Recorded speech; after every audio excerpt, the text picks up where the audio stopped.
Hello, my wonderful viewers. Once again, I welcome you to Life by Design broadcast, a program intended to empower you to live a life of victory, a life of success, a life of power and dominion. As you move through life, it is my prayer and wish that whatever you share here will be of value, will be of use to you, so that your life can only go upward and Godward as long as you are here. Okay? Now, there is a short message I want to share with you, and that is the tendency sometimes that we have as children of God to play religion with our lives and not bother to go for higher spiritual truths or higher spiritual understanding. You know, the Bible says God is a spirit. God is a spirit. So you relate with God spiritually, not religiously.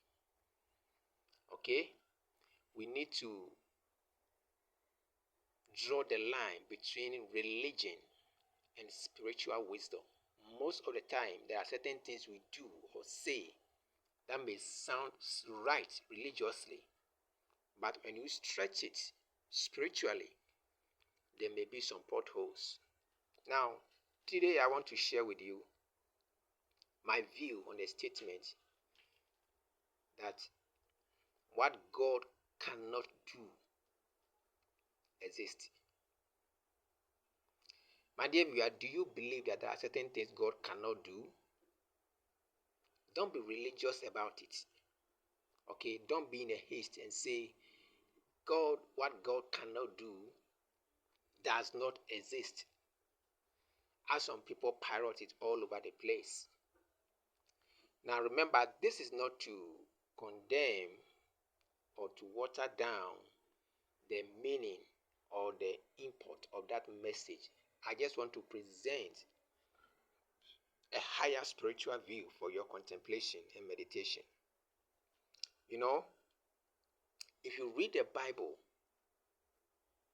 there are certain things God couldn't do in the lives of his own children. And today, there are certain things he still cannot do if his children refuse to play the part we are supposed to play. So what God cannot do really exists. Now you remember when Jesus Christ went to his hometown, the Bible says, because they knew him, they began to relate his past. Is it not the son of Joseph? Is it not this Jesus that we have been living with? Is it not the carpenter's son? They knew him. They knew his background. And because they knew him, the element of faith which is necessary for God to move in a man's life was lacking. They couldn't believe, they couldn't trust him because they knew him too much. So the Bible says, unlike other places where Jesus did miracles, here in his own hometown, he couldn't do much. He couldn't do, the power of God couldn't move. Why? The Bible says they didn't believe in him. Because they said, the Bible said that Jesus marveled at their unbelief. He marveled, he was surprised at their unbelief. So their unbelief short-circuited the power of God. Their unbelief literally stopped God from moving. My dear viewer, what God cannot do exists. If his children refuse to exercise faith, God cannot move. There are things God cannot do in your life, not because his power is limited, but because you may not have the faith or you may lack faith to clear the way to make the workings of God's power possible. So in this instance, we could clearly see that where faith is lacking, God is limited. Where faith is lacking, God is limited. So what God cannot do really exists. Now, the reason why I'm bringing this to you is so that you will know your role. Don't shout this and hide behind religion and destroy your life. Most of the time, when we say some of these things, we make it entirely God's responsibility. If what he cannot do does not exist, then it means that he will decide what he will do or what he will not do in every situation. But that is not the case. In some cases, he will need your faith. You need your role. You need to play your part. Without faith, the Bible says it is impossible. It is impossible to please him without faith. So if you come to him, you must supply the faith. If you come without the faith, it is impossible for him to do it. What God cannot do exists. Again, I want to remind you, I'm not trying to water down your beliefs or to, punch holes into your confession. I just want to present another view for your contemplation. All right? Now, again, in scriptures, we are told in Hosea, God said, my people perish for lack of knowledge. Now, it shows a scene of a father who is sitting there watching his children going through some problems, going through destruction, going through death, and he is powerless to help them. Why? He says, because they don't know. My dear viewer, when ignorance is also in the picture, it can stop what God can do. Ignorance can stop what God can do. The power of God moves in and through a man who knows who he is and where he stands in God.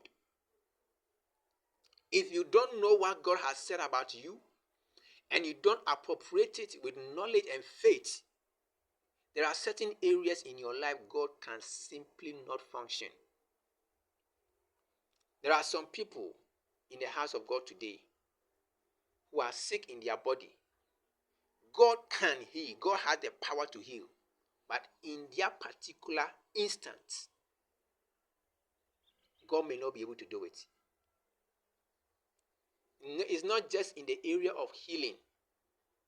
Because if you don't have the faith to be healed, God's power to heal may be present, but in your case, it may not be able to work.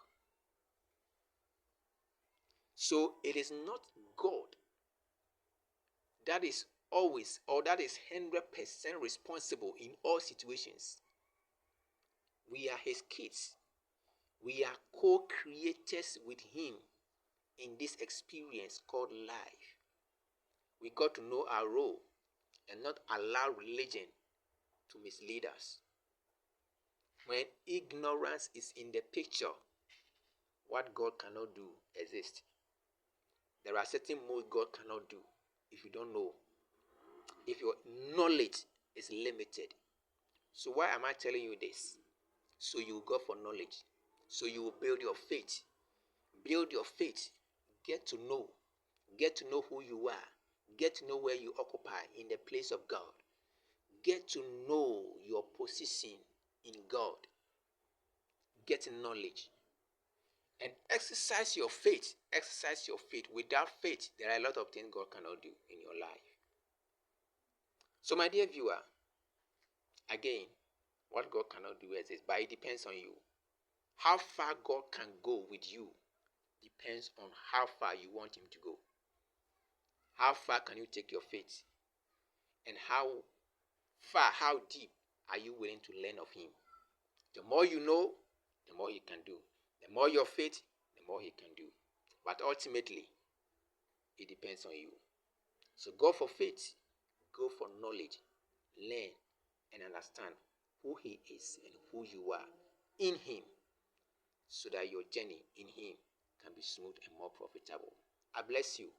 My intention is that you will sift spiritual value out of this space that will help you grow, that will help you design or live your life by design, that will catapult you into greater and mightier glory. And as you do that, His name will be glorified and this world will be blessed. I bless you once again and I wish you all the best. I'll see you next time in the next video. God bless you.